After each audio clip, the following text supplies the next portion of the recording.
Welcome to Module 7. This module is broken up into 6 different sections that's going to be covering how to set up a new document in InDesign. This first part that you're watching is going to focus on how to create a new document and set up a master page.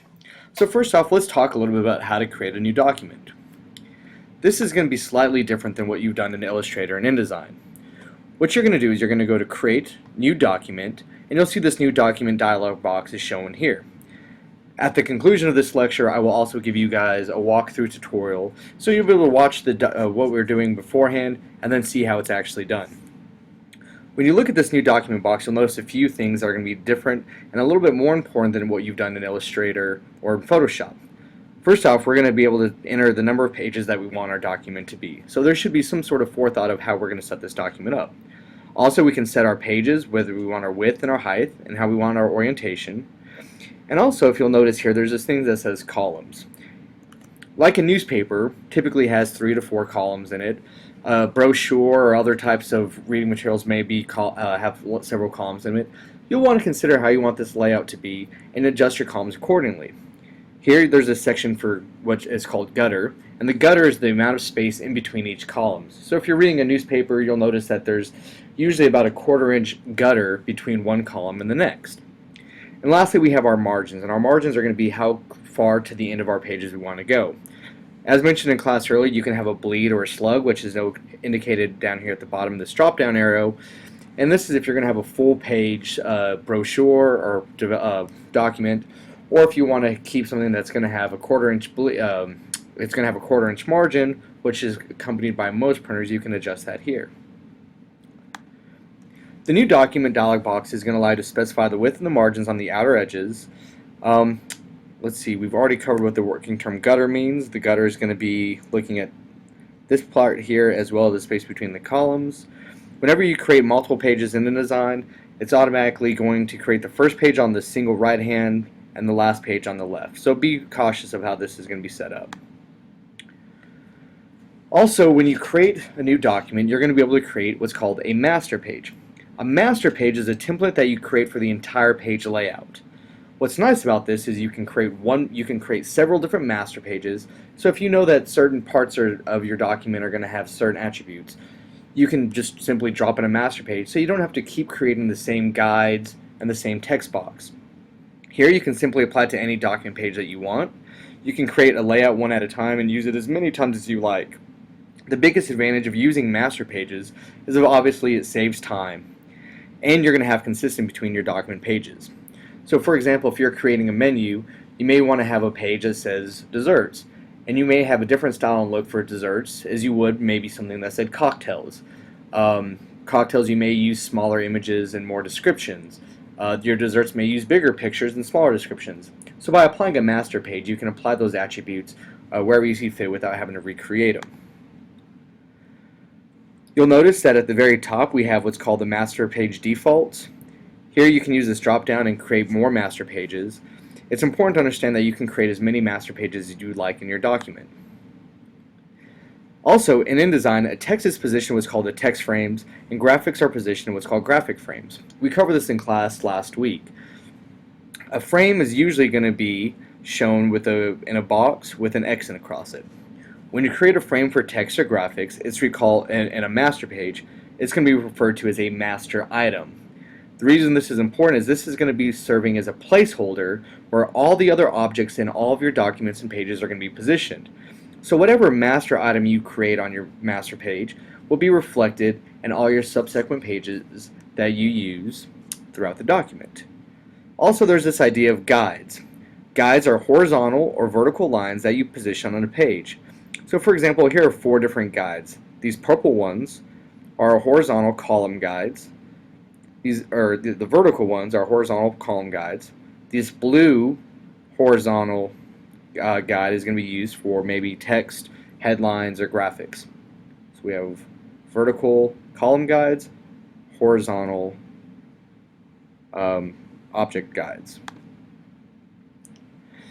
You have a number of ways we can create these guides. One, you can pull them from out of the horizontal or vertical rulers as we've done in Illustrator and Photoshop.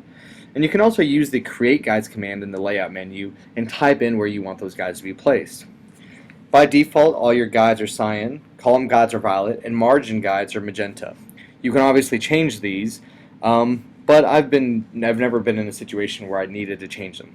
It's also important to keep in mind that these are non-printable, meaning you will not see them in your final execution, and you can toggle these on or off, as we did in Module 2, or Chapter 2, if you'd like to see what your document will look like without the guides. Lastly, it's important to understand that InDesign lets you lock the column guides that are independent from other ruler guides you create.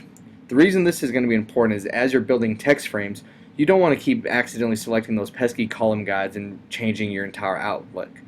By default, column guides are locked, but you can unlock them and move them. Also, within our document and our master page, we have what's called the Transform panel. You can find this panel simply by going to Menu, Transform, or Window under your menu bar, and looking for the Transform panel. Here you can select an object's width and height, and you can also say where you would like it on the page in terms of its X and Y vertical axis. When you position an object on a page, you need some way of describing where that's going to be on that page. And InDesign uses an XY axis. First, you need to understand that the 0 point of the page is the very top left corner of your page. So if we're looking at this document here, our XY 0 center is right here at the top left corner, and our X and Y axis is going to be in reference to that 0 point. There are 9 reference points on the transform channel that correspond to the 9 points available on a selected item bounding box.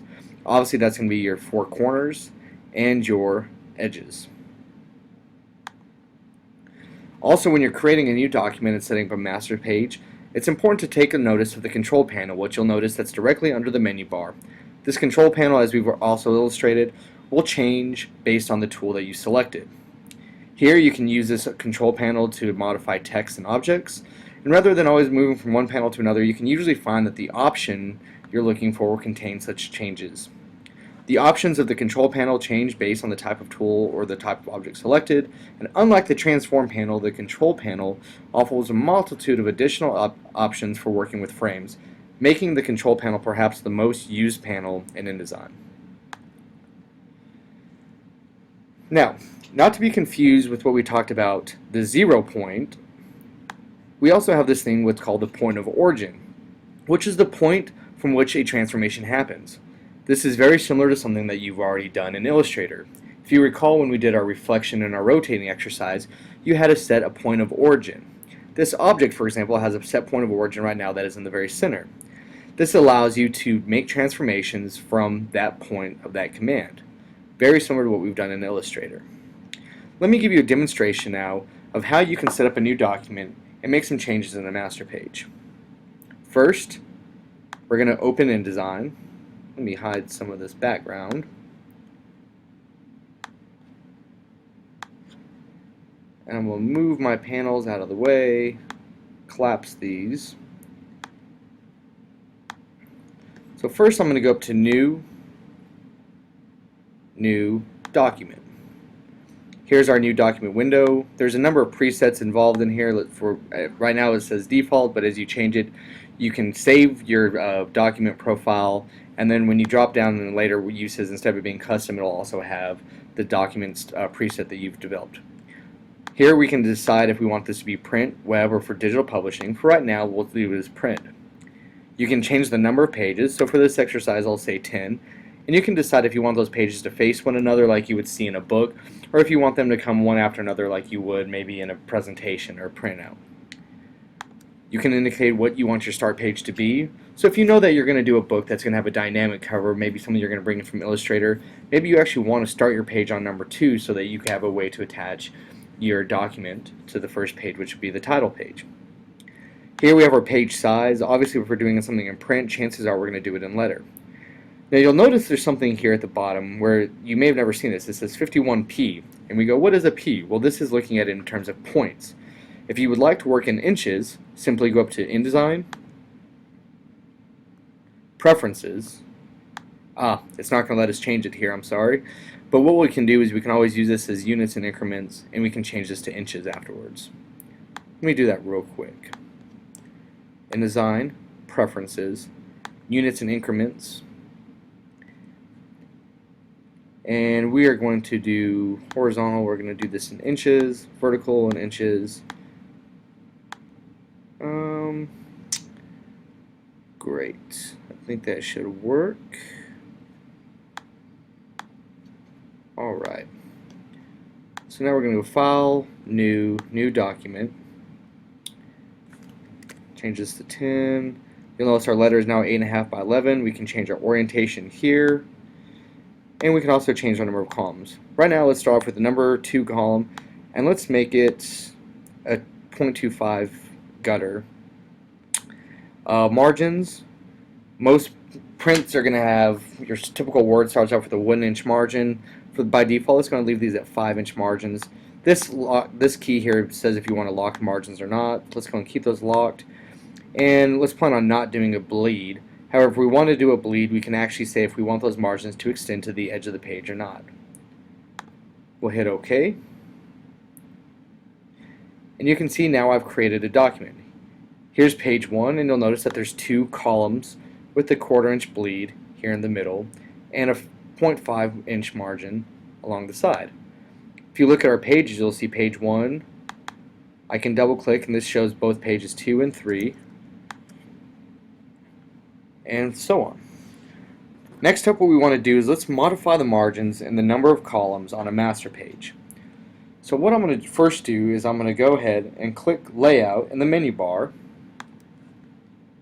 And I'm going to go to my margins and columns. You'll notice this margin and columns box has already appeared. Before I do this, there's one thing I need to inform you. Look what page I'm working on. I'm working on page 2.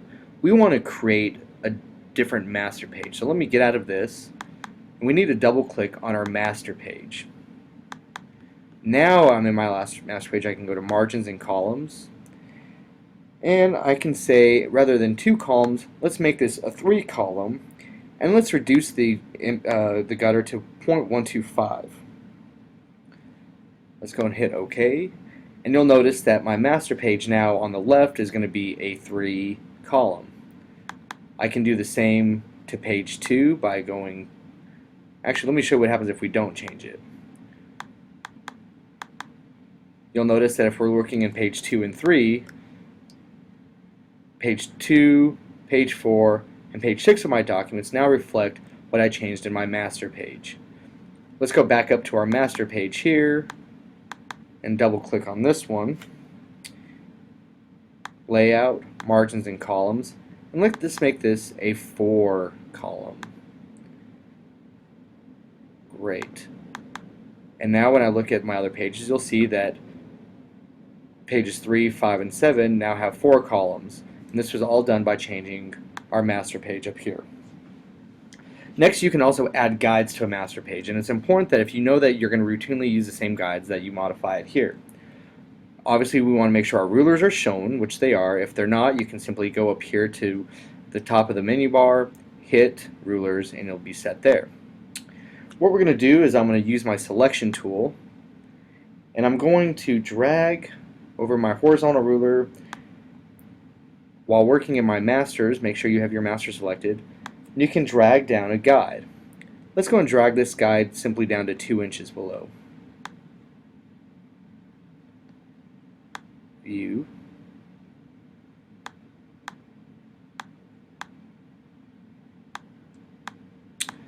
Odd.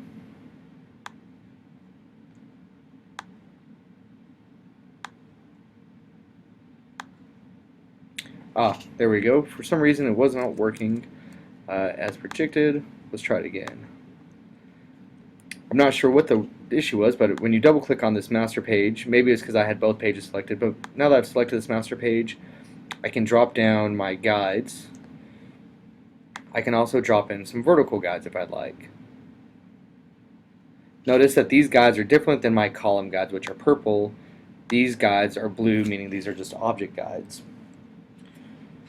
You'll notice that I've done this in my master page, so if I go to page 2 or any of my other pages, those guides are already there.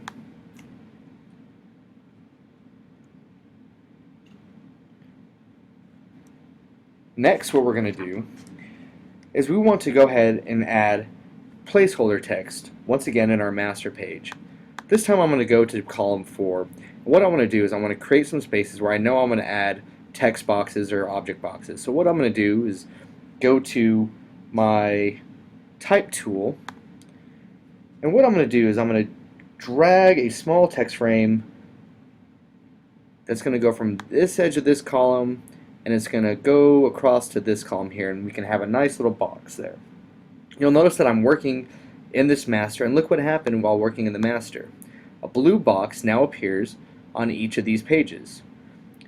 I could also come on this side, double click my left master page, create a text box, and I can create one here, and you'll notice that blue box has now been shown there, indicating that I've now created a master text box that on the master page that is now through the entire document. You can also create different images or fills in each of your boxes. So let's say you know that you're going to be working with a running colored header or footer across all your documents. What we can do with this time is I'm going to go to my rectangle tool, and let me drop down a guide here so I know it'll be aligned. Let's do it at 9 inches. And then with that, I'm going to create a shape, take it all the way to the edge. And now you'll notice I have a blue line that extends there. But let's go ahead and give this thing a fill so that we know what we're working with. Very similar to what you've done in Photoshop and Illustrator. You'll notice that we have our fill and our strokes. Let's apply a fill. Let's just go ahead and give it a nice blue fill. And you'll notice that on all of my pages now, in my document, I have this blue fill that's already indicated. Similarly, on this page of my master document, I can create another object. Let's say I want to create a really neat green fill up here.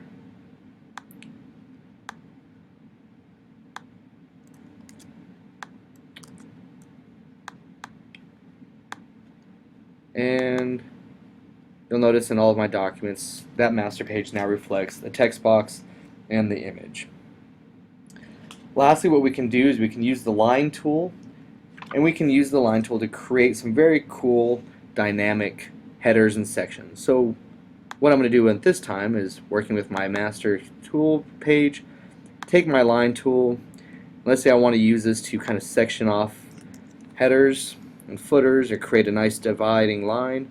I can hold down my shift key, which will keep, you'll notice the line there shifts from a 45 to a 90. That's holding the shift key to keep it straight. Oops. I'm going to draw a line across. With that, I can change the thickness of that line. Right now that line is green, but let's go ahead and make it yellow. And you'll notice that going, once again, like everything else, I now have that yellow line. So in this exercise, you've seen how briefly we can create a master document, a new document. You can modify the number of columns at any time by clicking the master document, going to Layout, Margins, and Columns, and you can add text boxes, fills, and lines that will be reflected throughout your entire document. Again, this is useful if you have a company logo that you know you're going to need to place somewhere, or if you're going to have a reoccurring theme and you only want it to be affected on certain pages. Also, we will create, in another module, you can create new master pages. We can call this one B. And you can create other things, and then here you'll notice that the top corner says A. If I were to make changes to the B master, I can drop those onto these pages, and it gives me some variety of how I'm going to create these layouts. So this concludes part 1. On the next one, we're going to look at how to create text on master pages. Thank you.